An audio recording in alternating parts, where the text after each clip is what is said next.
క్రీస్తునందు ప్రియమైన వార్లారా, మరణాత మన రక్షకుడైన యేసుక్రీస్తు ప్రభువారి నామం పేరిట మీకందరికీ శుభములు కలుగును గాక. ఆమేన్. వాడి చిన్నవారిలో ఒకనికి అభ్యంతరం కలుగచేయట కంటే వాని మెడకు తిరగటి రాయి కట్టబడి సముద్రంలో పడద్రోయబడుట వానికి మేలు. లూకాసు వార్త 17వ అధ్యాయం 2వ వచనం. ప్రియులారా, ఈ పై వచనంను యేసుక్రీస్తు ప్రభువారు ఈ లోకానికే ఇచ్చిన తీవ్రమైన హెచ్చరికగా పరిగణించవచ్చు. ఇక్కడ చిన్నవాడు అంటే కేవలం వయస్సులో చిన్నవారైన పిల్లలు మాత్రమే కాదు, కానీ దేవుని పట్ల అప్పుడప్పుడే విశ్వాసంలో ఎదుగుతున్న వారు అని కూడా బైబిల్ అర్థమై ఉన్నది.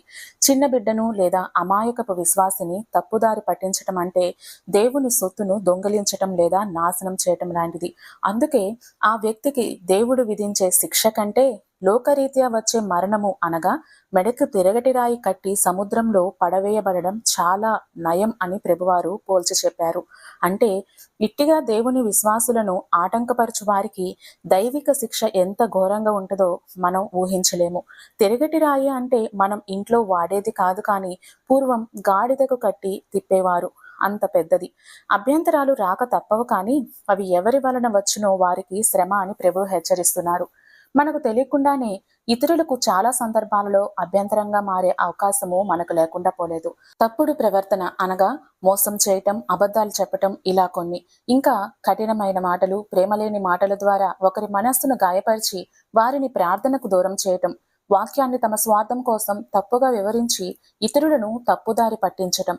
ఇంకో ముఖ్యమైనదేమనగా స్వజనులు లేదా స్నేహితులు ప్రార్థనలకు వెళ్లకుండా, బైబిల్ నేర్చుకోకుండా, ఆత్మీయంగా ఎదగకుండా ఆటంకపరుస్తూ ఉంటారు.